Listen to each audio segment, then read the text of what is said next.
Hello guys, welcome to our channel. This is Teja. అయితే ముఖ్యమంత్రి జగన్మోహన్ రెడ్డి గారు ఈ ఎలక్షన్స్ అయిపోయిన తర్వాత జూన్ 4 తర్వాత ఇండియాని వదిలేసి మొత్తం విదేశాలకి పారిపోతున్నాడు అంటూ కొంతమేరకు అయితే బయట చాలా జోరుగా ప్రచారం జరుగుతుంది. ముఖ్యంగా టీడీపీకి సంబంధించిన కొంతమంది నేతలు కానీ కార్యకర్తలు కానీ వీళ్ళందరూ కూడా ఎక్కువగా ఇలా ప్రచారం చేస్తున్నారు. అయితే మరి జగన్మోహన్ రెడ్డి గారితో పాటు మిగతా నాయకుల పరిస్థితి ఏంటి అంటే వైఎస్ఆర్సీపీ పార్టీలో ఉన్న బ్రాండ్ ఫైర్ నాయకుల్లో 6 ఉన్నారు. కొడాలి నాని గారు కానీ, ఆర్కే రోజా గారు కానీ, అనిల్ కుమార్ యాదవ్ గారు కానీ, గుడివార అమర్నాథ్ గాని, వీళ్ళందరి పరిస్థితి వీళ్ళు ఎక్కడికి పారిపోతున్నారు. సో ఇదే విషయాన్ని మనతో పాటు డిస్కస్ చేయడానికి senior political analyst Kilaru Nagarjuna గారు ఉన్నారు. నమస్తే సార్. సో అంటే ఇప్పటివరకు కూడా జగన్మోహన్ రెడ్డి గారు పారిపోతున్నారని చెప్పేసి మనం మాట్లాడుకుంటున్నాం. మరి ఆయన తర్వాత ఉన్న మిగతా నాయకుల పరిస్థితి ఏంటి, వాళ్ళు ఎక్కడికి వెళ్ళబోతున్నారు? మొట్టమొదట జగన్మోహన్ రెడ్డి గారు పారిపోతున్నారు అనేటువంటిది అది ఎంతవరకు నిజం అంటే అది ప్రచారం మాత్రమే.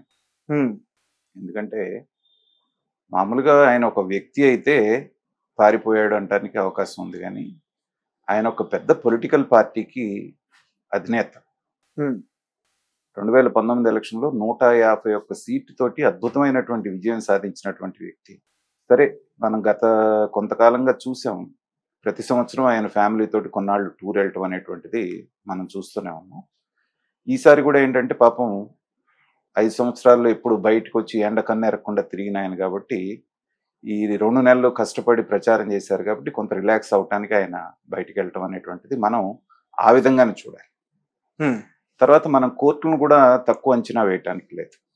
వాళ్ళు అనుమతించారు అంటే ఏంటంటే వాళ్ళు అన్ని రకాలుగా పరిశీలించి పరిశోధించి ఈయన వెళ్తే వస్తాడా రాడా అనేటువంటి వాళ్ళు ఏవైతే ఉన్నాయో నిబంధనలన్నీ పెట్టి, ఆయన ఆస్తుల్లో ఎక్కువ భాగం ఈడీ సిబిఐ అటాచ్మెంట్లో ఉన్నాయి.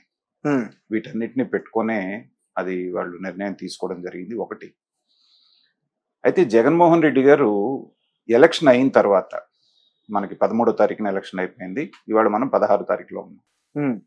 ఇంతవరకు బయటికి వచ్చి ఆయన ఒక స్టేట్మెంట్ కూడా ఇవ్వలేదు.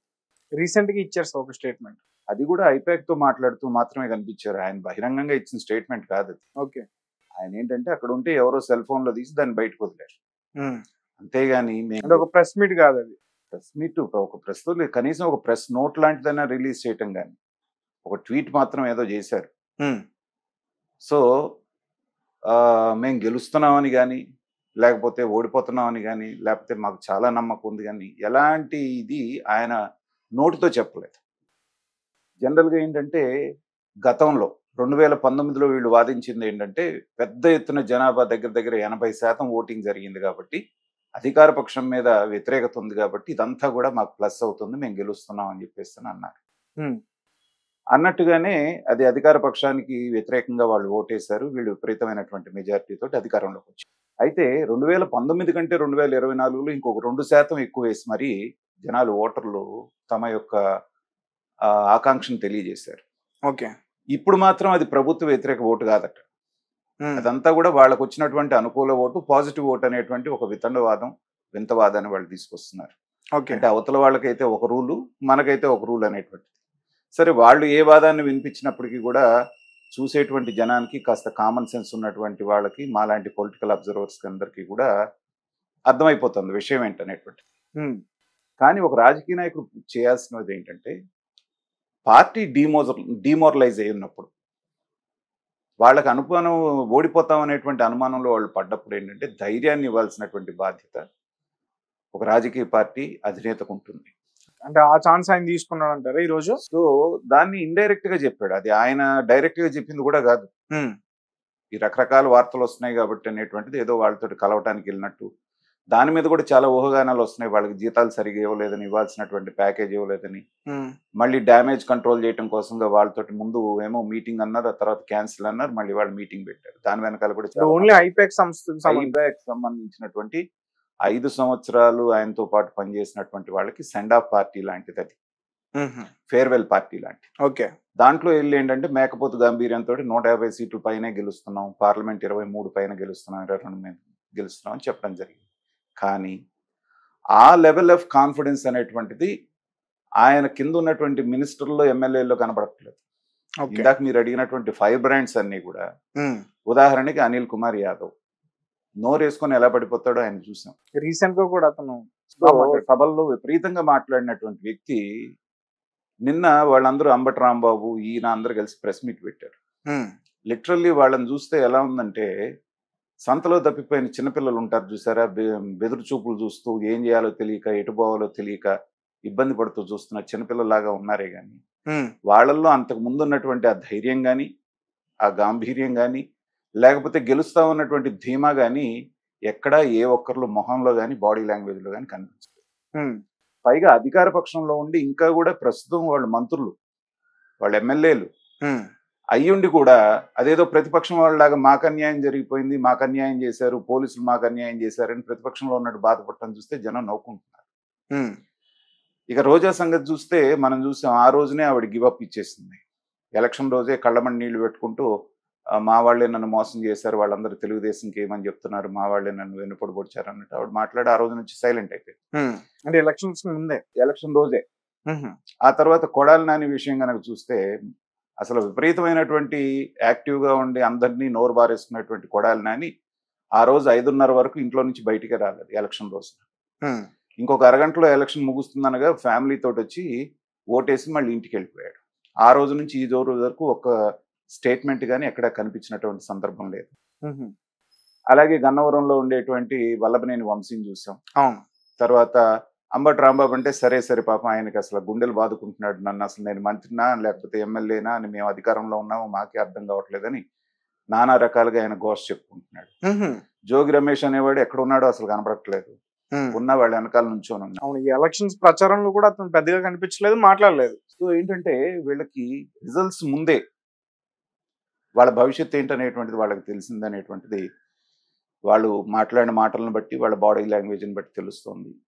అయితే ఈ సందర్భంలో ఏంటంటే, ఇలాంటి సందర్భంలోనే రేపు ఎలక్షన్స్ వచ్చే వాళ్ళకు వాళ్ళ మనోధైర్యాన్ని పెంపొందిస్తూ వాళ్ళకి ధైర్యం చెప్తూ ఉండాల్సినటువంటి జగన్మోహన్ రెడ్డి గారు రేపు లండన్ ఎగిరిపోతున్నారు. అసలు అధినేత అనేటువంటి వాడు దేశంలో లేకపోతే ఈ 15 రోజుల పాటు వాళ్ళు ఎలా నెగ్గుకు రావాలి అంటే పాపం ఇందాక నేను చెప్పినట్టుగా సంతలో తప్పిపోయిన పిల్లల్లాగానే ఉంటుంది వాళ్ళ పరిస్థితి. ఒకళ్ళు ఒక మాట మాట్లాడతారు, ఒకళ్ళు ఒక మాట మాట్లాడతారు, ఏం మాట్లాడాలో తెలియదు. యూనిటీని కోల్పోతారా? ఖచ్చితంగా. తర్వాత ఏంటంటే వాళ్ళు ఎలా డిఫెండ్ చేసుకోవాలో వాళ్ళకి అర్థం కాదు. పైకేమో గెలుస్తూ ఉంటుంటారు, మొహంలోనేమో ఓటమి కనపడుతూ ఉంటుంది. ఇలా రకరకాల ఫీలింగ్స్తో రకరకాల బాధల్లో వాళ్ళు ఉన్నారు.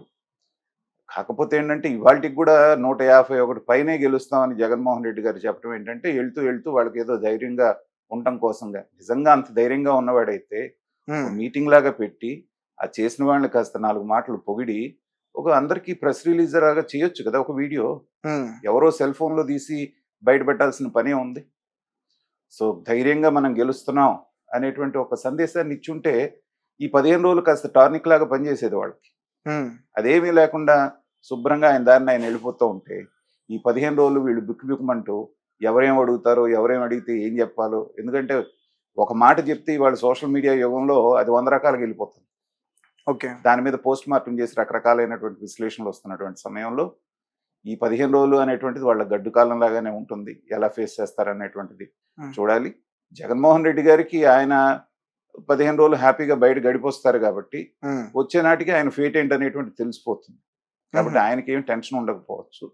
ఇక్కడుండి మీడియాను రోజు అనునిత్యం ఫేస్ చేయాల్సి వచ్చినప్పుడు మాత్రం వీళ్ళకి ఇక్కడున్న నాయకులకి కత్తి మీద సాములాగానే ఉంటుంది. Okay, right. అంటే జగన్ గారి గురించి కాసేపు మనం పక్కన పెడితే వీళ్ళ పరిస్థితి ఏంటి? కూటమిలో ఉన్న నాయకుల పరిస్థితి అంటే చంద్రబాబు నాయుడు గారు కానీ, పవన్ కళ్యాణ్ గారు కానీ వీళ్ళు అసలు బయటకు వచ్చి కూడా మరి మాట్లాడట్లేదు కదా.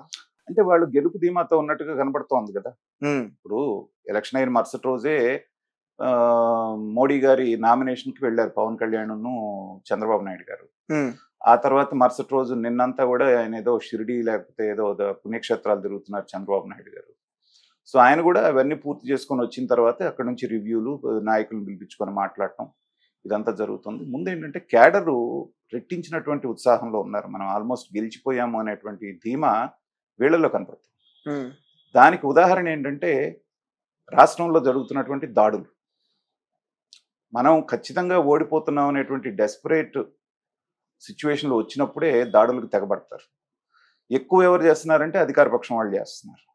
అయితే ఈ 5 సంవత్సరాల పాటు వాళ్ళు ఏ దాడులు చేసినా కానీ పాపం భయంతో, కేసుల భయంతో, ఇంకో భయంతో అణిగిమణిగి ఉన్నటువంటి తెలుగుదేశం కూటమి క్యాడర్ కూడా ఇప్పుడు తిరగబడుతున్నారు. ఓకే, మీరు ఒక దెబ్బ కొడితే మేము 2 దెబ్బలు కొడతాం అనేటువంటి పరిస్థితికి వాళ్ళు రావడంతో ఏంటంటే దాన్ని వీళ్ళు తట్టుకోలేకపోతున్నారు. సార్ అలాగంటే సాధారణంగా ముఖ్యమంత్రి విదేశాలకు వెళ్ళాలంటే ఖచ్చితంగా గవర్నర్ పర్మిషన్ అయితే కావాల్సి ఉంటుంది.